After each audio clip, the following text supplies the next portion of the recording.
다 함께 일어나셔서 찬송 21장을 부르시면서 주일 사부 예배를 드리겠습니다.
함께 찬양하겠습니다.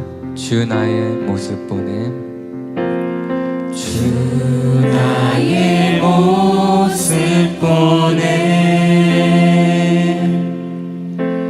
상한 나의 맘 보시네 주 나의 눈물 안에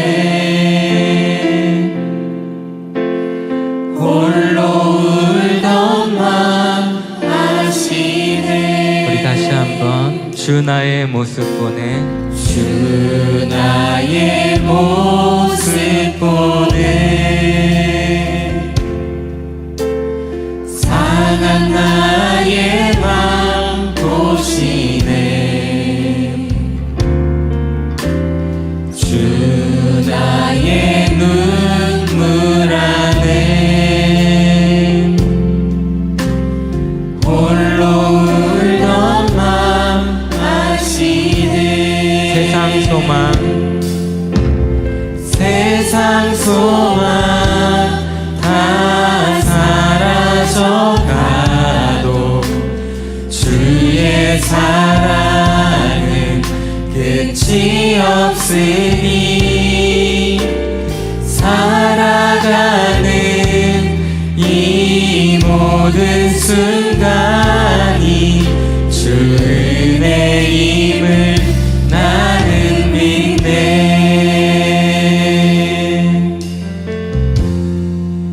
주 나의 모습 보네 주 나의 모습 보네 상한 나의 맘 보시네 주 나의 눈물 안에 우리의 마음을 다 알고 계십니다 홀로 울던 맘 아시네 우리 목소리 높여서 주 사랑 내게 있네. 주 사랑 내게 있네. 그 사랑이 날 채우네.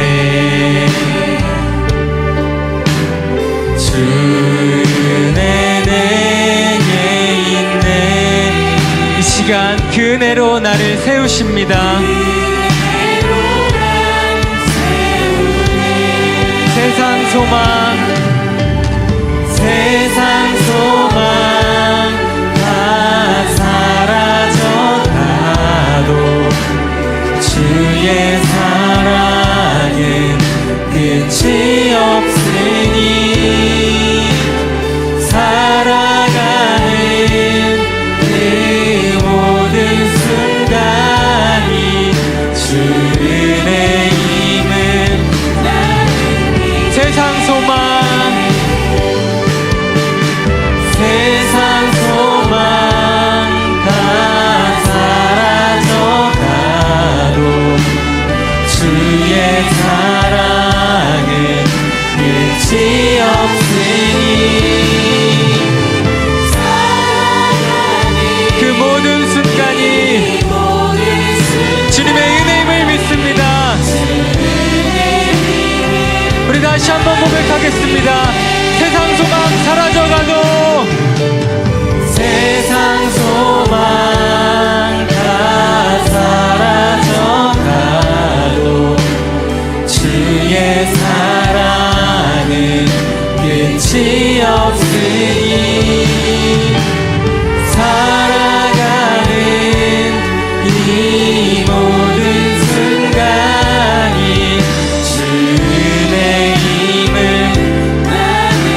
주 은혜임을 나는 믿네. 주 은혜임을 주님의 은혜임을 믿습니다. 주 은혜임을 나는 믿네. 주님께 영광의 박수로 나아가겠습니다.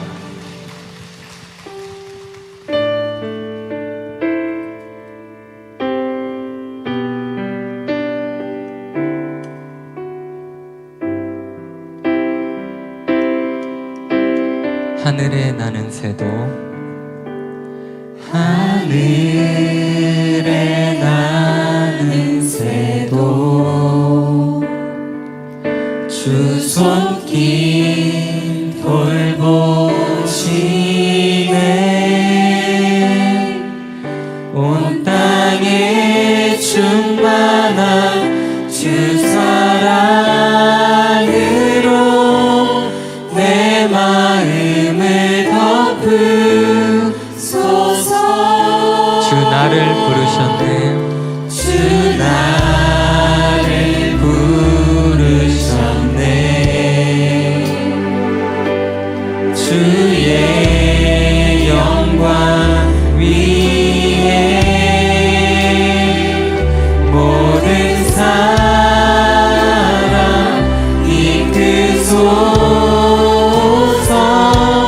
주의 영광 주 말씀 향하여 주 말씀 향하여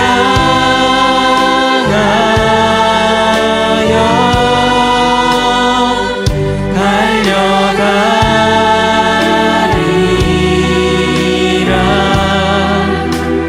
힘도 아닌 능도 아닌 오직 성령으로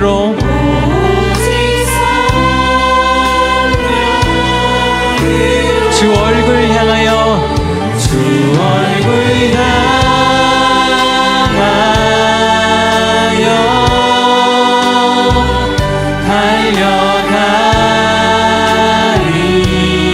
달려가리라.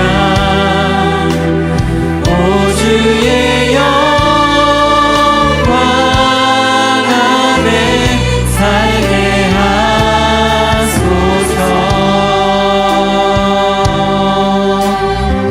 하늘에 나는 새도 하늘에 나는 새도 주 손길 돌보시네.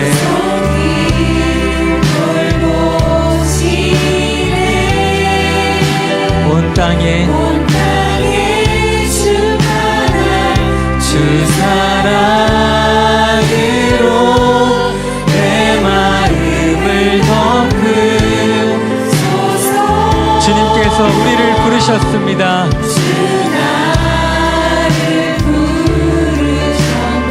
오직 주님의 영광을 위해서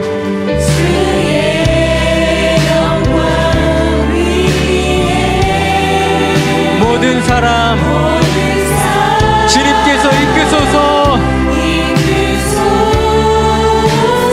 주님의 영광으로 주 말씀 향하여 주 말씀 향하여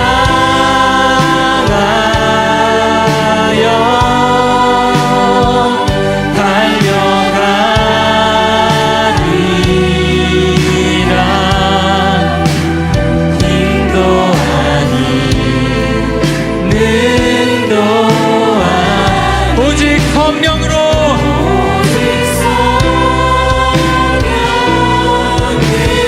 주님의 얼굴을 향하여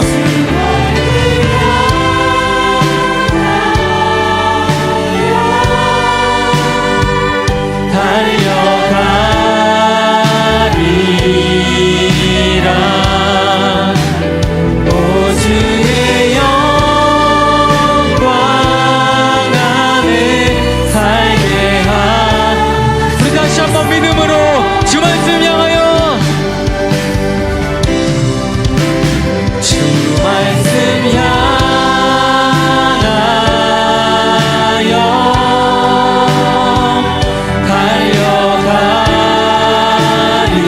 달려가리라. 인도하니 우리의 능력도 아닌 오직 성령으로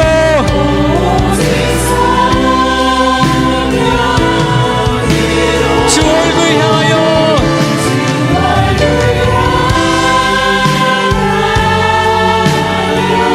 우리가 주님을 바라보며 달려가겠습니다.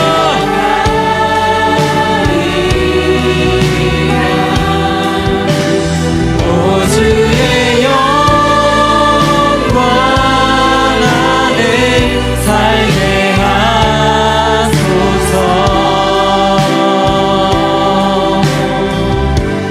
이 시간 함께 오늘 드릴 예배를 위해서 간절히 기도하며 나아가겠습니다. 하나님 말씀은 열왕기상 3장 4절에서 15절까지 말씀입니다. 구약성경 515페이지입니다. 열왕기상 3장 4절에서 15절까지의 말씀 제가 봉독하겠습니다. 이에 왕이 제사하러 기브온으로 가니 거기는 산당이 큼이라. 솔로몬이 그 제단에 1000번제를 드렸더니 기브온에서 밤에 여호와께서 솔로몬의 꿈에 나타나시니라. 하나님이 이르시되 내가 내게 무엇을 줄꼬 너는 구하라. 솔로몬이 이르되 주의 종 내 아버지 다윗이 성실과 공의와 정직한 마음으로 주와 함께 주 앞에 행함으로 주께서 그에게 큰 은혜를 베푸셨고 주께서 또 그를 위하여 이 큰 은혜를 항상 주사 오늘과 같이 그의 자리에 앉을 아들을 그에게 주셨나이다. 나의 하나님 여호와여, 주께서 종으로 종의 아버지 다윗을 대신하여 왕이 되게 하셨사오나 종은 작은 아이라 출입할 줄을 알지 못하고 주께서 택하신 백성 가운데 있나이다. 그들은 큰 백성이라 수요가 많아서 셀 수도 없고 기록할 수도 없사오니 누가 주의 이 많은 백성을 재판할 수 있사오리이까. 듣는 마음을 종에게 주사 주의 백성을 재판하여 선악을 분별하게 하옵소서. 솔로몬이 이것을 구하매 그 말씀이 주의 마음에 든지라. 이에 하나님이 그에게 이르되 내가 이것을 구하도다. 자기를 위하여 장수하기를 구하지 아니하며 부도 구하지 아니하며 자기의 원수의 생명을 멸하기도 구하지 아니하고 오직 송사를 듣고 분별하는 지혜를 구하였으니 내가 내 말대로 하여 내게 지혜롭고 총명한 마음을 주니 내 앞에서도 너와 같은 자가 없거니와 내 뒤에도 너와 같은 자가 일어남이 없으리라. 내가 또 내게 구하지 아니한 부귀와 영광도 내게 주노니 내 평생의 왕들 중에 너와 같은 자가 없을 것이라. 내가 만일 내 아버지 다윗이 행함같이 내 길로 행하며 내 법도와 명령을 지키면 내가 또 내 날을 길게 하리라. 솔로몬이 깨어보니 꿈이더라. 이에 예루살렘에 이르러 여호와의 언약궤 앞에 서서 번제와 감사의 제물을 드리고 모든 신하들을 위하여 잔치하였더라. 아멘. 이 시간 시온 찬양 내 찬양이 있겠습니다.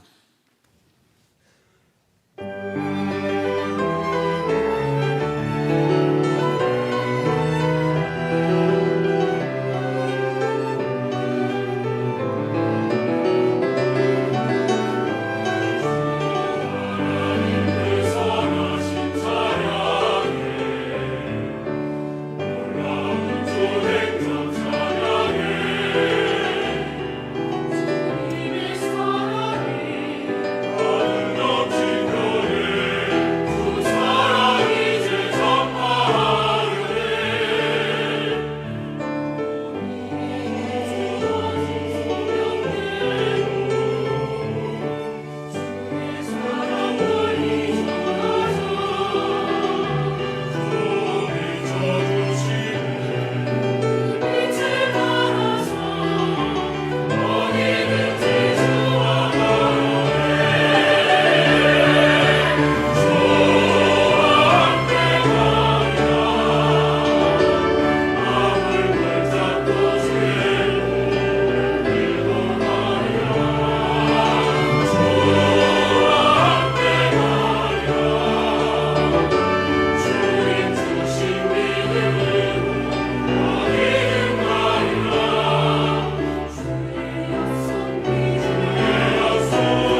축복의 단비 같은 찬양이었습니다. 자, 오늘은 열왕기상 3장 4절에서 15절의 말씀을 가지고 솔로몬 왕의 감사, 솔로몬 왕의 감사라는 제목으로 함께 은혜를 나누도록 하겠습니다. 말씀을 듣기 전에 지금 코로나 이후에 또 그 전쟁과 지진 가운데도 우리 로고스 선교지, 특별히 모로코, 러시아 그리고 필리핀에서 지난주까지 진행됐던 그런 선교 보고 영상을 잠깐 먼저 보시도록 하겠습니다. 아버지 당신의 마음이 있는 곳에 나의 마음이 있기를 원해요. 아버지 당신의 눈물이 고인 곳에 나의 눈물이 고이길 원해요. 아버지 당신이 바라보는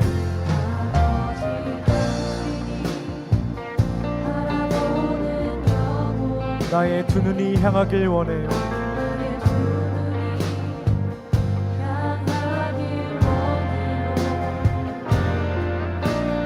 아버지 당신이 울고 있는 어두운 땅에 나의 두 발이 향하길 원해요. 나의 마음이 아버지의 마음 알아. 내 모든 뜻 아버지의 뜻이 될 수 있기를.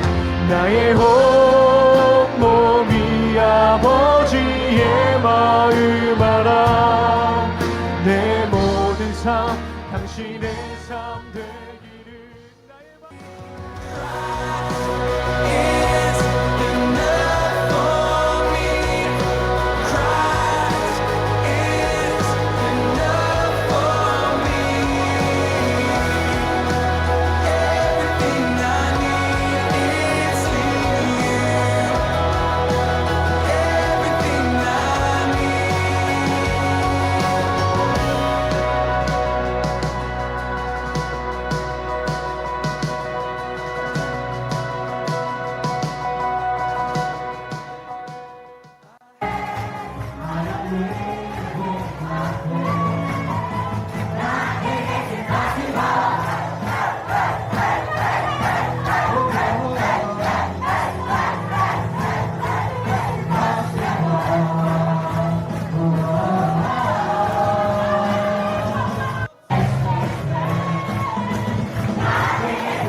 여러분들이 최선을 다해서 지난번에 지진 헌금을 해주셔서 한 5마을을 우리 선교사님이 다니면서 이렇게 구호 활동을 계속했던 보고를 받았고, 특별히 너무 죄송하고 감동을 받은 것은 러시아가 지금 전쟁 중입니다. 전쟁 중인데 우리 이광성 선교사님이 전쟁 중에도 영혼을 구원해야 된다 해서 전쟁 중에도 우리로 말하면 VIP 초청 잔치를 한 거예요. 그래서 예배당을 가득 채우고, 또 우리 그 교회에서 그 로고스 모스크바에 선교 센터를 세웠거든요. 150명 이상이 숙식을 할 수 있는. 그래서 숙식을 또 여러 민족의 목사님들이 계속해서 세계 평화를 위해서 또 기도도 하고 있고 하는 보고를 받았습니다. 그리고 어제 그저께까지 3일 동안 여선교회에서 이 파나이 섬의 바타드 지역에 그 31가구, 우리나라를 말하면 국민주택을 지었습니다. 처음에는 판잣집 같이 졌다가 다시 이제 벽 이렇게 콘크리트로 해서 국민주택을 져줘서 정말 그때 태풍을 만나고 어려웠던 가정 30가정을 무료로 주택을 제공해서 지금 계속 여성교에서 후원을 하고 있고요. 그리고 예배당을 짓고 또 100명 정도가 또 숙식을 할 수 있는, 100명은 안 되려나? 7, 80명까지 숙식할 수 있는 또 선교 센터도 세웠는데, 그래서 요번에 지난주죠, 요번 주 중에 그 주변에 있는 교회 중고등부 학생들 목사님이 몇 분들이 이제 선교사님이 가서 또 주관을 하고 연합 집회를 했는데, 중고등 학생들이 250명 이상이 와가지고 예배당에 들어오질 못한 거예요. 그래서 막 좀 들렸죠. Nothing is impossible. 믿음 안에서 불가능한 일이 없다. 참 너무 감사한 거예요. 그래서 예배당 안에 들어오지도 못하고 막 밖에서 교회당 주변에 하고, 또 잘 숙소가 없으니까 또 애들이 다 이렇게 천막 가지고 와서 우리 센터 주변에 천막을 치고, 여러분 이런 일들이 사실 우리가 눈으로 보고 있지 않지만 이런 일들이 5년, 10년 지나가면 그 학생들이 다 그 나라에 또 사회에서 또 교회에서 큰 영적인 일꾼이 됩니다. 그래서 여러분들께 너무 감사하고 또 지속적인 기도를 부탁드리겠습니다. 그리고 이제 2024년도 우리 첫 선교는 1월 28일부터 내년이죠. 근데 금방 지나가요. 11월 달에 잤다 일어났다 2번 하면 12월이야. 그렇게 하고 뭐 12월에는 성탄절 언제 오지? 그러면 벌써 이제 구정이 다가와요. 그래서 1월 28일부터 우리 청년부 주관으로 라오스 단기 선교를 이제 필두로 해서 다시 선교가 진행될 것입니다. 먼저 라오스 지도를 좀 보여주세요. 라오스 지도. 라오스가 저렇게 생겼습니다. 그래서 저 라오스 면적은 남한과 북한을 합친 면적이에요. 약간 한 28만 제곱킬로미터, 좀 넓죠? 우리보다 조금 넓은데 인구는 740만입니다. 야, 그러니 여러분 라오스로 이민 가세요. 지금 이 서울만 해도 지금 뭐 800만인가 뭐 이런데, 근데 라오스 전체 땅에 한 740만 정도 되고, 근데 이 라오스가 이렇게 북쪽으로는 중국을 맞이하고 있고, 또 이렇게 북서쪽으로는 미얀마, 옛날 버마로 이렇게 가로막혀 있고, 그 다음 왼쪽으로는 타일랜드, 태국이 또 그냥 북서쪽에서 이렇게 남쪽까지 다, 그 다음에 또 남쪽에는 캄보디아가 가로막혀 있고, 오른쪽에는 베트남이 이렇게 기드럽게 하고 있어서 완전히 산맥으로 포위가 됐습니다. 그래서 이 라오스에는 바다가 없어요. 바다가. 여러분들이 미역 잡수시고 다시마 잡수시고 김 그냥 참 그것도 불편하다고 참 요새 손 하나 까딱하게 다 해가지고 뜯어먹고 남겨놓고 이것만 해도 감사해야 돼요. 거기는 해초류를 못 먹어가지고 생기는 병이 너무 많아. 그래서 이제 라오스 같은 데는 선교할 때 꼭 얘기하는 게 있습니다. 목사님, 마른 미역 좀 보내주세요. 마른 미역 좀. 그래서 이번에 그 선교지에서 내년 사실은 1월 달에 선교를 가서, 보통은 우리 청년들이 선교 갈 때 그때 막 수십 박스 막 의류, 막 신발, 학용품 이렇게 가져가는데 이번에는 그 11월 25일 날 저 강서 지역 또 그 몇 개 교회가 연합해서 그 라오스 선교를 위해서 컨테이너 한 박스를 보낸답니다. 그래서 그 일정에 맞춰서 우리 교회도 내년에 청년들 오고 할 때 이제 힘드니까 미리 선교 물품을 좀 보내주세요 하고 특별 주문을 요청하는데, 첫째가 미역, 그 다음에 수건, 그 다음에 우산, 그 다음에 겨울옷. 거기 산지가 많아가지고 사실 동남아가 그렇게 덥지 않은 것 같아도 산지 고산지대에 가면 굉장히 춥답니다. 그래서 어쨌든 컨테이너 그 11월 25일 날 우리가 맞춰서 보내면 뭐 내년 1월 달에 우리 청년들이 좀 덜 고생하고 또 이렇게 세관 통과하는 것도 쉽고 하니까 일정에 맞춰서 11월 22일까지 여러분들 겨울옷 뭐 입다가 안 입으시는 거, 또 뭐 어쨌든 그런 거 잘 깨끗하게 다듬어서 11월 22일 수요일까지 1층에 선교 물품함에 꼭 기증을 해주시면 감사하겠습니다. 기증 안 하면 제가 안내 보다가 그냥 가시는 분들 옷 하나씩 벗길 거예요. 그렇게 해가지고 어쨌든 선교는 보내야 돼요. 이번에 모로코도 5군데 이거 다 우리가 막 물품 또 막 캔, 음료수 이런 거 지금 사진이 엄청 많은데 이제 그런 것을 보고 그분들은 울고불고 감동이죠. 그 다음에 이제 미역 수거는 이제 교회에서 마치긴 할 건데 여러분들 집에 가면 뭐 이렇게 뭐 무슨 기념으로 해가지고 수건 받은 거 많아요. 뜯지도 않고 케이스로 농에다 넣어놓은 거 내가 2시에 영을 받아가지고 다 있어요. 여러분들 집에 열어보면 5-6개씩 있어. 그거 다 가지고 오세요. 다 가지고 와. 그래서 우리 문장로님네도 8개가 있어요. 내가 딱 2시. 그래서 그거 그냥 딱 케이스채로 가져오면 그것도 잘 포장해서 하겠습니다. 근데 이제 미역은 딱 이렇게 음식은 공산품을 보내야 돼요. 비닐로 딱 쌓이는 거. 우산은 또 여성교회가 선교하는 부서가 있으니까 그 여선교회에서 좀 구입을 하도록 하고요. 그 미역을 어제 교역자 회하면서 보니까 미역이 비싸더라고요. 미역이 비싸더라고요. 저는 설거지만 해봐가지고 미역 값을 모르겠어요. 어제 막 그 회의하다 보니까 뭐 500g에 뭐 15,000원 막 그렇더라고요.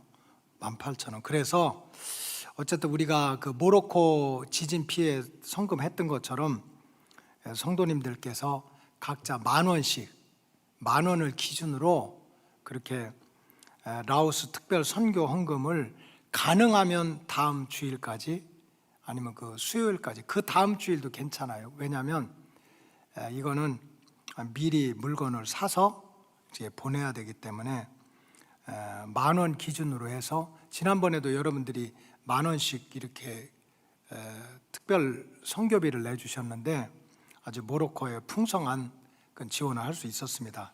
사실 다음 주일이 추수감사 주일입니다. 그러니까 담임 목사로서 추수감사 헌금을 열심히 일해야 되는데 또 선교 헌금 하라니까 이거 약간 작전상 미스가 있어요.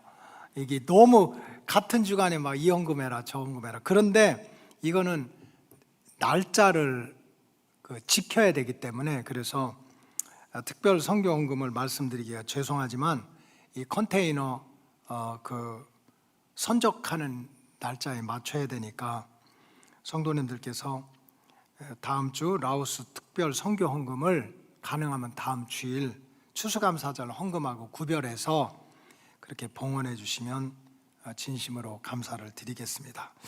자, 다음 주일은 추수감사 주일입니다. 그래서 추수감사 주일을 준비하는 마음으로 솔로몬 왕의 감사, 솔로몬 왕의 감사라는 제목으로 함께 은혜를 나누도록 하겠습니다. 이 솔로몬 왕은 이스라엘에 얼마나 왕이 많습니까? 성공한 사람 얼마나 많겠어요? 그러나 왕 중에서도 아주 전무후무한 이전에도 이후에도 이런 왕이 없었어 할 정도로 영적으로나 육신적으로 큰 은혜와 복을 받은 왕입니다. 열왕기상 3장 12절에 보면 다 같이 읽겠습니다. 시작. 내 말대로 하여 내게 지혜롭고 총명한 마음을 주노니 내 앞에도 너와 같은 자가 없었거니와 내 뒤에도 너와 같은 자가 일어남이 없으리라. 여기 보면 내가 내 말대로 해서 솔로몬이 얘기하는 대로 솔로몬이 기도하는 대로 하나님이 응답해 줬다는 거예요. 이거 얼마나 기가 막힌 축복입니까? 우리 권사님들 생각해 보세요. 하나님 이렇게 도와주세요. 우리 손주 이렇게 잘 되게 해주세요. 하나님 여기 삭신 수신데 여기 좀 만져주세요 하고 내가 말한 대로 다 들어주셔. 그래서 내 앞에도 내 후에도 나와 같은 자가 없도록 하나님이 은혜와 복을 주셨다는 거예요. 이게 솔로몬이야. 13절 다 같이 읽겠습니다. 시작. 내가 또 내게 구하지 아니한 부귀와 영광도 내게 주노니 내 평생의 왕들 중에 너와 같은 자가 없을 것이라. 그저 우리가 달라고 기도해도 나 응답받지 못한 것처럼 살아갈 때가 얼마나 많은데 세상에 하나님이 다 알아가지고 내가 구하지도 아니한 것까지 하나님이 은혜와 복으로 채워주셨다는 거예요. 세상에 이런 축복이 어디가 있겠습니까? 이런 영광이 어디가 있겠어요? 그래서 결국은 솔로몬은 하나님께 복을 받아가지고 육신적으로도 큰 복을 받았고 영적으로는 이스라엘의 제1성전을 짓는, 교회 아무나 집니까? 제가 여러분들한테도 일생에 교회 하나 짓는 거를 꿈으로 가져라 그러는데 교회 아무나 질 수 있느냐고. 그래서 제1성전을 지어서 봉헌할 수 있는 그런 영적인 축복까지 누리게 됐습니다. 그렇다면 이 솔로몬 왕은 도대체 어떤 마음을 가졌기에, 어떻게 믿음 생활을 했기에 하나님께서 말하고 기도하는 대로 응답해 주시고 이전에도 이후에도 야, 솔로몬과 같이 은혜 받은 사람 없어, 솔로몬과 같이 복 받은 사람이 없어 하는 칭찬을 듣는 그런 주인공이 됐을까? 정말 우리 로고스 가족들이 오늘 이 말씀을 들으면서 솔로몬처럼 하나님이 주시는, 나는 부족하지만 하나님이 주시는 은혜로 이전에도 이후에도 내가 이런 은혜, 이런 축복을 받아볼 수 없어 하는 하늘의 문이 열리시기를 주님의 이름으로 축복합니다. 솔로몬이 도대체 어떤 마음, 어떤 모습으로 믿음 생활을 했기 때문에 그렇게 기도하는 것마다 하나님이 들어주시고 이전에도 이후에도 이런 왕이 없도록 복을 주셨을까? 오늘 본문을 중심으로 말씀드린다면 첫째는 솔로몬은 적어도 예배에 관한하는 최선을 다하는 그런 믿음을 보여준 왕입니다. 예배를 얼마나 정성스럽게 예배를 드렸는지 그 모습이 하나님의 마음을 감동시킨 거예요. 열왕기상 3장 4절에 보면 이에 왕이 제사하러 기브온으로 가니 거기는 산당이 큼이라 솔로몬이 그 제단에 1,000번제를 드렸다. 그래서 하나님이 이런 복을 주셨다는 거예요. 하루에 한 번씩 제사를 정성스럽게 드리면 3년을 드려야 돼요. 아침, 점심, 저녁으로 3번을 드리면 1년을 꽉 드려야 1,000번제를 드릴 수 있어. 이런 정성을 보여주었단 말이에요. 사실 솔로몬은 태어날 때부터 아픔과 부끄러움이 많았던 왕입니다. 아버지 다윗과 어머니 밧세바 사이에서 부정하게 태어난 아들입니다. 그래서 배다른 형제들로부터 어릴 때부터 시기와 질투와 얼마나 많은 조롱을 받았는지 알 수가 없습니다. 또 왕이 되자마자 똑똑하고 힘센 아주 기골이 장대한 형제들로부터 인정을 받지 못하고 학깃의 아들 아도니아는 반역을 일으키려고 했습니다. 요압과 시므이 장군이 권력 투쟁을 일으켜서 언제 솔로몬 자기 왕자가 날아갈지 정말 하루하루가 불안한 그러한 시간을 보내게 됐습니다. 얼마나 해결할 일이 많고 만나야 될 사람이 많고 얼마나 머리를 쓰고 궁리해야 될 일이 많았겠습니까? 그럼에도 불구하고 솔로몬은 왕이 되자마자 기브온 산당에 올라가서 그토록 정성스럽게 1,000번제나 드리는, 하나님을 찬양하고 하나님 앞에 눈물 뿌리고 기도하고 또 하나님의 말씀을 듣고 하는 이러한 정성을 온 몸으로 1,000번제나 드리면서 실천을 하고 있었습니다. 이런 모습을 보시고 하나님은 감동을 받으시고 꿈속에서라도 나타나셔가지고 아들아, 솔로몬아, 내가 무엇을 도와주래? 내가 너한테 무엇을 줄까? 이런 귀한 음성을 들었습니다. 여러분, 이 시대는 건물이 없는 것이 아니고 사람이 없는 것이 아니고 물질이 없는 것이 아니고 무슨 인스트루먼트, 무슨 악기가 없는 것이 문제가 아니라 예배 자체가 도전을 받는 세상입니다. 세속주의라는 게 있습니다. 세속주의는 인간의 이성과 지식과 과학을 앞세워서 뭐 신이 필요 없다는 거야. 그냥 인간이 잘 노력하고 인간이 잘 지식이 발달하고 노력해도 인간이 얼마든지 행복하게 살 수 있다 하는 것이 세속주의입니다. 이런 세속주의가 한 100년 전부터, 세속주의는 원래 세상주의인데 이것이 교회 안에도 들어왔습니다. 여러분, 다른 교단을 얘기할 것 없이 지금 우리가 영국에 이제 모스크바의 공산권 나라의 센터를 세운 것처럼 영국의 센터를 세워서, 그래서 이제 참 우리 청년들한테도 내가 영어 공부하라고 난리를 쳐요. 일본어도 해야 되고 중국도 해야 되고 사업도 하고 선교도 하고. 근데 여러분, 다른 교단을 따질 것 없이 감리교가 시작이 영국에서 됐습니다. 한 250년 전에 웨슬레 목사님을 통해서. 그래서 그냥 감옥에서 전도하고 술집에서 전도해서 감옥문이 막 닫혀지고 죄수들이 줄어드니까 술집을 닫고 막 무도회장을 막 닫고 이러면서 감리교 부흥운동, 성령운동이 일어나가지고 지금 이렇게 150개 나라 이상의 감리교가 퍼졌습니다. 그래서 지금부터 80년 전에 영국 감리교회가 한 4,000개, 3,000개 정도 됐는데 그때 주일날 예배 출석하는 교인이 약 90만 명 정도였습니다. 지금부터 80년 전에. 그런데 2022년 작년도 제가 영국 감리교회 통계를 The Methodist in British라고 있어요. 영국 감리교회 본부 자료를 홈페이지를 들어가 봤더니 작년에 영국 감리교회가 4,000개가 넘습니다. 우리나라 감리교회가 한 6,000개 되나? 4,000개가 넘어요. 우리나라 엄청 많은 거지. 그런데 주일날 이렇게 나 교인입니다, 나 출석 교인입니다 하는 사람이 14만 6천 명이에요. 여러분, 영국 국민이 줄은 게 아닙니다. 교회가 줄어든 게 아니에요. 국민도 늘어나고 교회도 더 80년 전부터 늘어났는데 교인은 85만에서 14만으로 줄어들었어요. 그래서 왜 그랬을까 하는 그것에 대한 정말 냉철하게 기도하는 학자가 글을 썼는데 여러 가지 이유가 있지만 딱 한 가지입니다. 예배를 무시했다는 거예요. 세속주의, 세상이 너무 좋아서, 세상이 붙잡을 게 너무 많아서, 세상에 뒤떨어질까 봐, 노력하지 않으면, 공부하지 않으면 세상에서 주는 즐거움을 받지 못할까 봐 하나님을 안 믿는 것 아닌데 세상 줄을 붙잡다 보니 예배가 줄어들고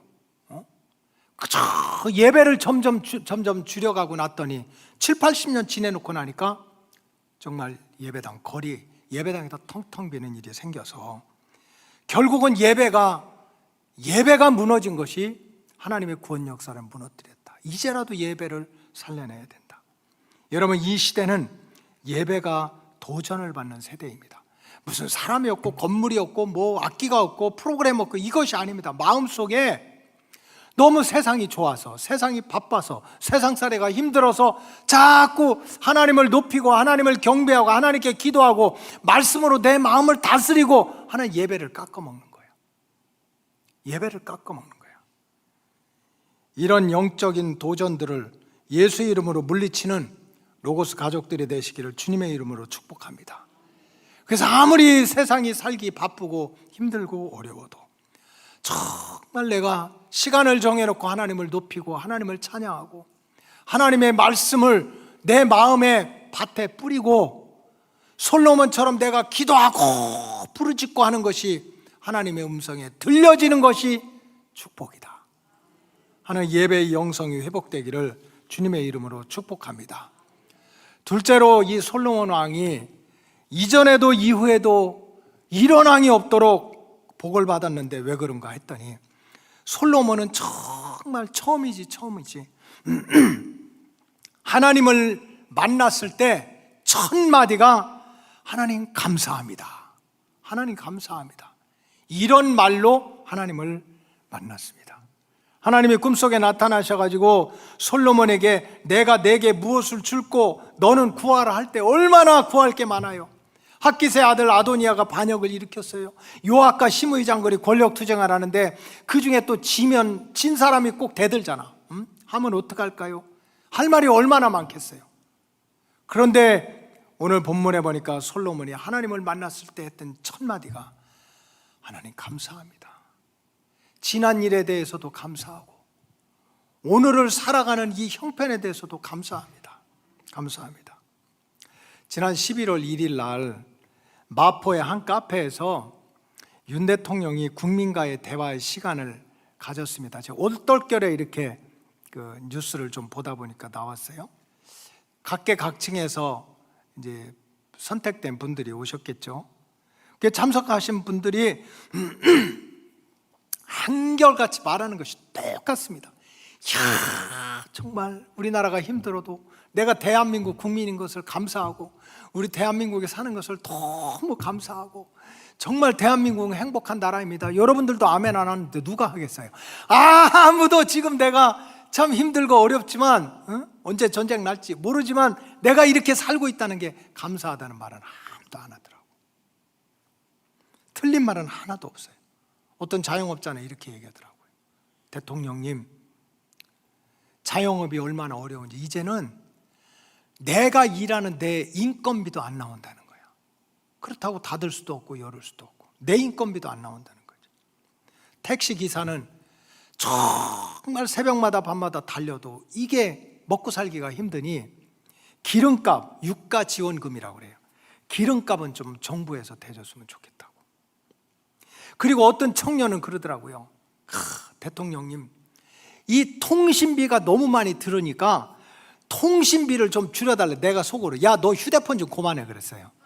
맨날 일어나면 눈 뜨기만 하면 휴대폰 터가지고 뭐가 있나, 수제비 뜨잖아, 뭐 그렇게 궁금해가지고 카톡 보내고 사진 찍어가지고 나 점심 뭐 먹었어, 안 궁금해. 내가 뭐 먹었다 어디 갔다는 거 다 찍어서 그냥 파일로 날리고 제끼니 통신비가 안 나오겠어요? 그래서 내가 그냥 네 휴대폰이나 줄여 해도 뭐 TV가 듣겠어요? 가만히 있었지. 전세비가 너무 비싸다, 교통비가 너무 많이 든다. 그래서 우리 교회 연세 드신 분들은 일단 감사해야 돼. 왜? 65살만 넘으면 지하철 공짜잖아. 청년들은 돌아다니다 보니까 교통비도 그게 만만치 않더라는 거예요. 저도 언제 그거 교통카드 받는데 이제 37밖에 안 되니 아직도 20년도 넘게 기다려야 되고, 다 힘들고 어렵다는 거예요. 그런데 들어보니까 한마디도 틀린 말이 없어요. 다 우리가 평소에 보고 듣는 얘기야. 그런 말을 듣고 윤 대통령이 이렇게 얘기하더라고요.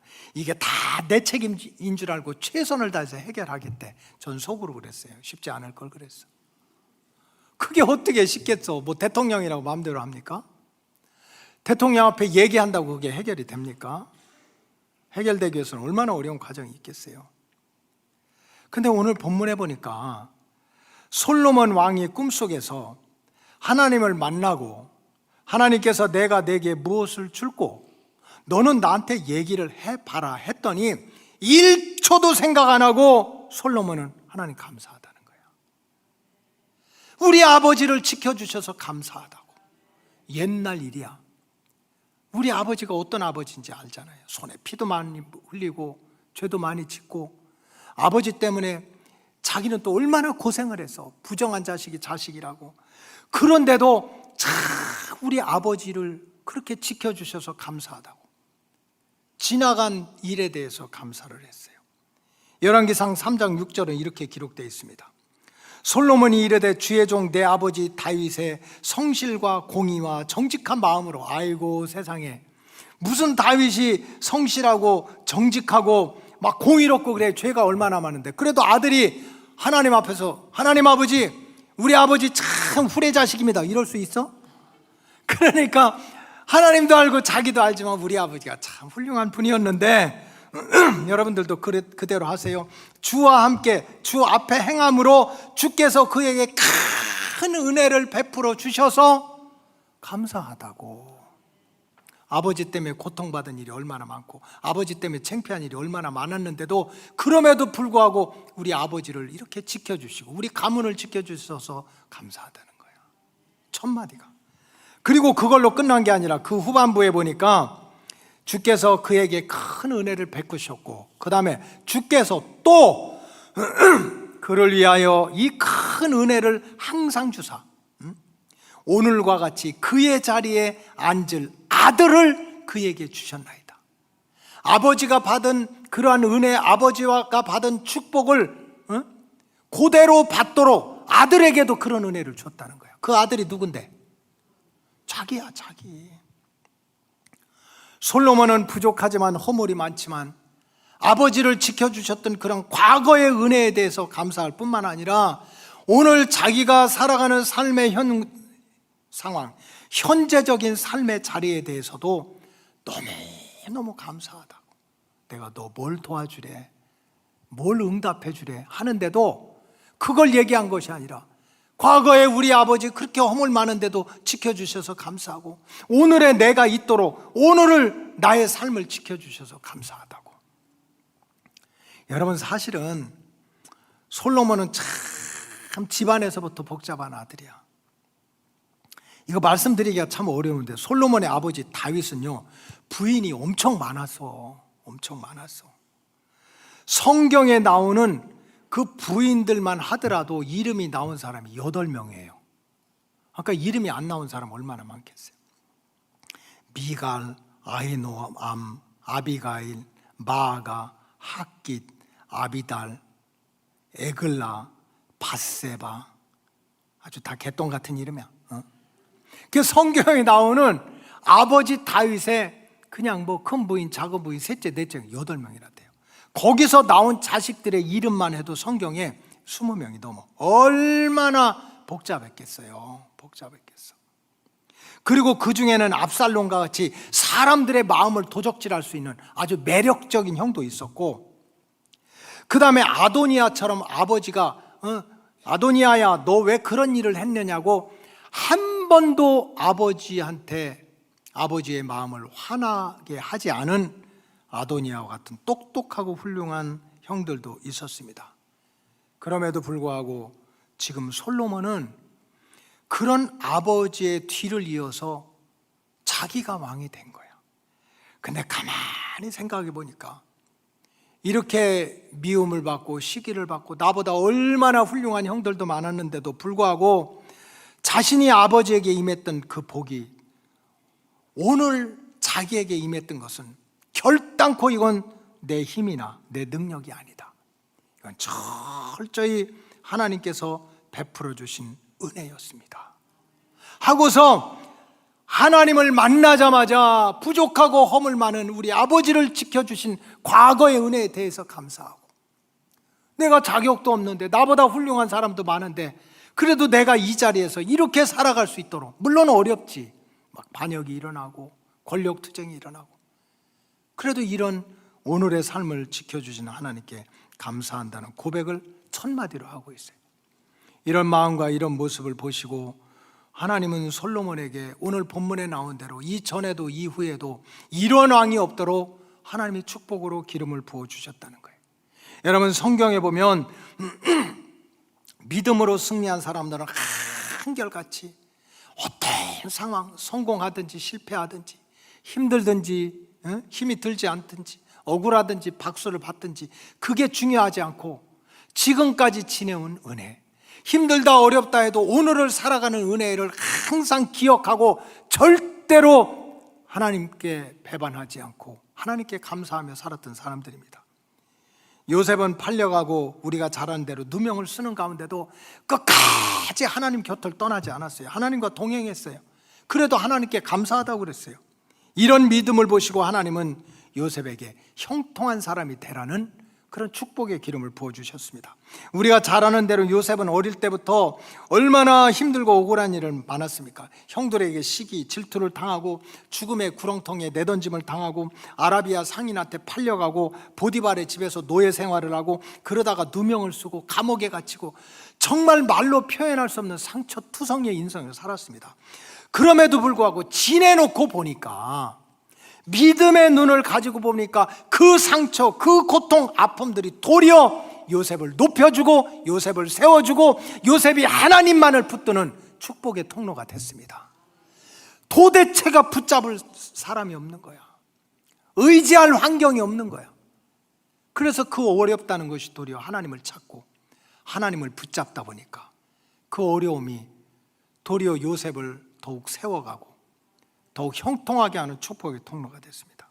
여러분, 잘 생각해 보세요. 생각만 바꾸면 형들에게 미움을 받지 않았다면 어떻게 버림을 받습니까? 미움을 받는 게 괴로움이 있고 버림을 받는 게 괴로움이지만, 버림을 받지 않았다면 어떻게 보디발의 집에 팔려갔겠어요? 보디발의 집에서 팔려가서 보디발의 집에서 누명을 쓰지 않았다면 어떻게 감옥에 가겠어? 감옥에 가지 않았다면 어떻게 애굽왕을 만나서 애굽의 총리가 될 수 있었겠습니까? 요셉은 가만히 깨닫고 보니까, 지내놓고 보니까 지금 당하는 상처, 과거에 있는 그러한 상처들, 고난들이 오히려 하나님의 섭리 안에서 내가 하나님을 붙잡고 하나님의 도우심을 받는 축복의 통로가 됐던 거예요. 그렇기 때문에 성도는 어떤 상황 속에서도 감사를 잊지 않고 감사를 찾아가면서 과거 일에도 감사하고 현재 일에도 감사하는 감사의 영이 회복되기를 주님의 이름으로 축복합니다. 따라서 우리 성경에 보면은 이 악한 자의 특징, 누가 악한 자냐? 물론 뭐 사람 때리고 죽이고 못해지다는 게 다 악하지. 근데 성경에 보면 공통적으로 악한 자의 특징은 뭐냐? 감사를 잃어버린 사람들은 악한 자가 된다고 그랬어요. 부모님에 대한 감사를 잃어버리면 불효자가 될 거 아닙니까? 인간관계의 감사를 잃어버리면 배신할 거 아닙니까? 하나님의 은혜에 대한 감사를 잃어버리면 배은망덕할 거 아닙니까? 그래서 로마서 1장 21절에 보면 하나님을 알되 하나님을 영화롭게도 아니하며 감사하지도 아니하고 오히려 그 생각이 허망하여지며 미련한 데 마음을 두다가 그 영과 육이 지옥의 구렁텅이로 떨어지는 영혼들이 너무 많다는 거예요. 그렇기 때문에 우리 로고스 가족들은 어떻게든지 감사의 영, 감사의 마음이 살아나야 될 줄로 믿습니다. 지금 우리가 사는 세상이 얼마나 힘들고 어려워. 그러니까 계속 마귀는 우리 마음속에 원망해라, 불평해라 하는 그러한 악한 영을 집어넣습니다. 여러분 고린도전서 10장 10절에 보세요. 그들 가운데 어떤 사람들이 원망하다가 멸망시키는 자에게 멸망을 당하였나니 너희는 그들과 같이 원망하지 말라는 거예요. 마귀의 목적은 우리를 무너뜨리는 거예요. 내 인생을 엉망으로, 가정을 무너뜨리고 인간관계를 깨놓고, 근데 뭡니까? 원망하게 만드는 거지. 망하지 않으려면 이 원망의 마귀를 물리치고 정말 오히려 감사의 제목을 찾아서 감사하는 마음으로, 물론 힘들지, 바쁘지, 어렵지만 정말 감사하는 마음으로 믿음의 길을 걸어가야 된다는 거예요. 무엇보다도 정말 하나님 앞에 설 때마다 구원함을 얻은 기쁨이 세상에서 제일입니다. 나 같은 죄인이 구원받아가지고 영혼의 미래를 준비시켜 주신 하나님 은혜에 감사하다고. 과거에 받은 은혜뿐만 아니라 지금 힘들고 어렵지만 지금 살아가는 이 환경을 하나님이 또 지켜주시니까 감사하다고 하는 범사에 감사하는 믿음이 회복되어야 됩니다. 여러분 추수감사 주일은 1년에 한 번 연례적으로 특별 감사헌금을 드리는 절기로만 지켜서는 안 됩니다. 그저 목사님은 1년에 한 번 특별 헌금이니까 이 추수감사 헌금 많이 하세요. 이걸 하고 여러분들은 한 번 드리고 이것이 목적이고 이걸로 끝나서는 안 돼요. 감사하는 마음, 감사하는 말, 휴대폰 끄는 일 이렇게 감사로 감사로 드리는 제사를 회복시키는 영적인 리모델링의 기회가 돼야 돼요. 여러분 우리 육신도 고장날 때가 있잖아. 약해질 때가 있잖아. 그거 고치잖아요.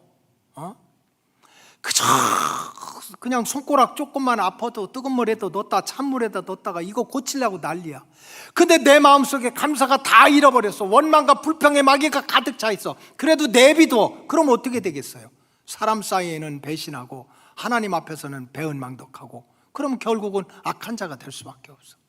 그러니까 우리가 하나님 앞에 이렇게 절기로 헌금을 드리는 것도 중요하지만 진짜 감사하는 마음, 감사하는 말, 감사로 드리는 제사를 회복시키는 영적인 리모델링이 이루어져야 된다. 우리 마음뿐만 아니라 우리의 언어 생활이 얼마나 중요합니까? 행복과 불행, 성공과 실패 결정짓는 것이 우리 또 말이거든, 말. 근데 이 말이 왜 중요합니까? 이 말은 어디서 나와요? 마음에서 나오는 거예요. 그래서 성경에 보면 네 마음에 있는 것을 내 입술로 말한다 그랬어요. 그러니까 우리가 말도 정말 잘해야 되는 거지, 잘해야 되는 거지. 이거 옛날 아주 오래된 유머인데 남편이 어느 날 마음이 이렇게 움직여가지고 아내를 위해서 선물을 샀답니다. 이거 옛날 유머야. 그래서 이제 대한민국의 남자가 선물을 사놔서 자기 아내에게 갖다 주면 대한민국 아내들의 99.9%는 첫 마디가 이렇게 얘기한대요. 뭐하러 샀어? 돈으로 주지 이랬대요. 그 다음에 두 번째는 얼마야? 바가지 썼네 그런데요. 세 번째는 아예 그냥 아이고 내일은 해가 서쪽에서 뜨겠다 이런데요. 이게 다 통계야. 그리고 진짜 무서운 사람이 있대. 오랜만에 어떻게 남편이 그냥 부인 생각해서 선물 사가면 눈 딱 째리고 당신 뭐 잘못한 거 있지? 뭐 이걸로 카프라치 하려고 그래. 뭐야? 자수해. 아, 이런 말을 들으면서 누가 선물을 사다 주겠어요? 누가?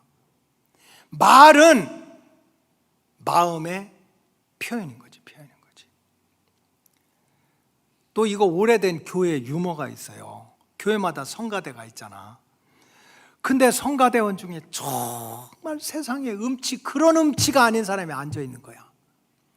항상 그냥 올라갔다 내려갔다. 하나님의 은혜로 있을 데 없는 자, 이렇게 또박또박 해야 되잖아. 약간 후레떼고 약간 샷대서 하나님의 은혜로 있을 데 없는 자, 글자 한자도 안 빼놓고 끝까지 밀고 나가. 그러니까 옆에 있는 분들이 미치고 환장하는 거지. 그래서 어느 날 성가대원 중에 몇 사람이 담임 목사님을 찾아온 거죠. 우리 도저히 그 이 집사 때문에 못하겠다고. 이 집사랑 그 사람이 입을 벌리면 자기들 콩나물이 다 잃어버려가지고, 그러니 이 집사를 빼지 않으면 우리가 못하겠다 하고서 대여섯 명이 찾아온 거예요. 그럼 목사님이 그걸 지혜롭게 잘 했어야 되는데, 이 목사님이 그 교인들의 말을 듣고 바른 말을 그 이 집사한테 한 거야. 불러가지고 집사님 요새 수고 많죠? 그런데 집사님 그 주변의 성가 대원들이 대여섯 명이 저를 찾아와서 집사님이 성가대를 계속하면 도저히 음을 못 잡아가지고 혼란해서 성가대를 못한다고 그런다. 그러니까 내가 볼 때는 집사님이 성가대 하지 말고 교사로 가서 좀 봉사하면 어떠냐 하고 이렇게 얘기를 했다는 거예요. 근데 그 집사가요, 그 말을 듣고 1초도 생각 안 하고 이렇게 얘기했답니다. 목사님, 뭐 그 정도 가지고 신경 쓰세요. 내가 10년 전에 이 교회에 처음 왔는데 그때 30명도 넘는 사람들이 목사님 설교 못한다고 난리였었어요. 그런데도 지금 목사님이 10년이 지나도 그 자리 딱 지키고 있으면서 무슨 대여섯 명이 이렇다 저렇다 이런 걸 가지고 나를 그만둬라 그만두지 말라 그래요? 나는 절대로 안 그만둬요. 그냥 할 거예요. 그리고 어디 성경에 찬양은 4부로 해라, 소프라노, 알토, 테너, 베이스 꼭 4부로 하라고 어디 써 있어요? 5부로 하면 어떻고 7부로 하면 어때요? 각자 곡조대로 하면 되지. 아, 이래가지고 아주 그냥 목사님이 개똥이 됐다는 얘기가 있어요. 여러분, 이래가지고 무슨 은혜가 되겠습니까? 무슨 은혜가.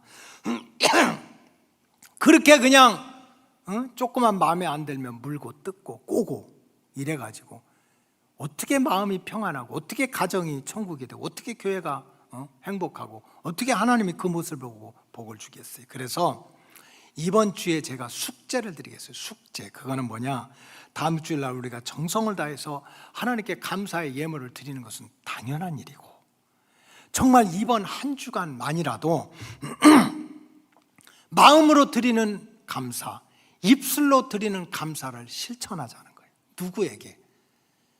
무슨 저기 휴전선을 넘어서 김정은한테 가고 어디 가서 이게 아닙니다. 우선 매일 같이 먹고 자고 함께 생활하는 가족들 간에, 함께 만나는 믿음의 식구들 사이에서 서로 간에 한번 막힌 담을 허물고 진심으로 미안해요, 사랑해요, 감사해요 라는 말을 해보자는 것입니다. 사람이 마음으로 믿어 의에 이르고 입술로 시인해서 구원을 받는다고 그랬어요. 내가 입술로라도 그렇게 표현하면 그 입술이 내 마음도 움직여 주실 줄로 믿습니다. 숙제야, 숙제. 그래서 이번 주에 꼭 남편들은 어느 날 분위기 있게 애들 다 안 보이면 부인 소파에 이렇게 딱 앉으라고 그래가지고 무릎을 딱 꿇고, 안천식 권사님 잘 들으세요.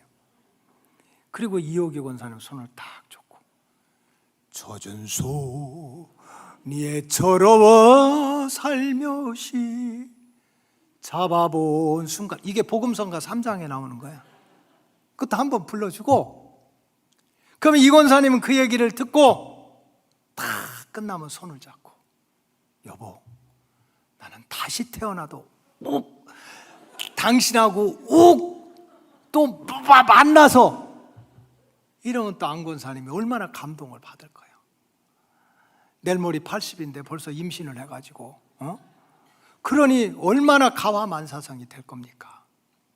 여러분, 감사나 하나님께만 감사해라, 하나님께만 감사해라, 그런 것이 아니에요. 가장 사랑하는 사람들 사이에 감사가 잃어버려서 배은이 생기고 상처를 받고 배신이 생기고, 그것 때문에 지옥처럼 살아가는 거예요. 저는 기도할 때마다 하나님 너무 감사해요. 어떻게 나 같은 부족한 사람이 이 그냥 로고스 교회에서 목회할 수 있는지 너무 감사하다고.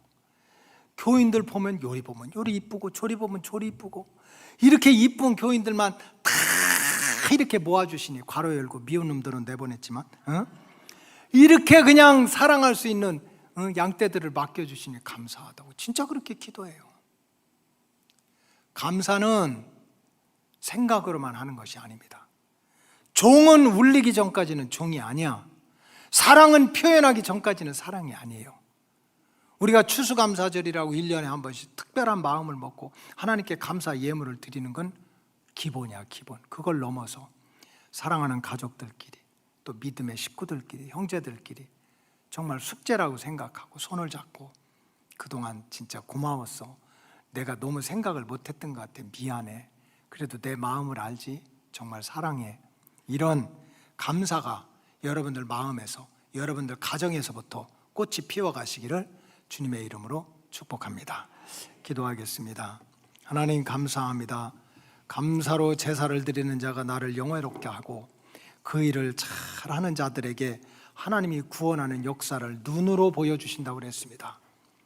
마음의 문을 열고 하나님을 향한 지금까지 지내온 은혜에 감사할 뿐만 아니라, 내가 가장 사랑하는 가족들, 믿음의 식구들, 형제들 사이에도 닫힌 마음의 문을 열고 입술을 열어서 사랑한다고, 고맙다고, 미안하다고 하는 감사가 회복되는 복된 절기가 되게 해 주시옵소서.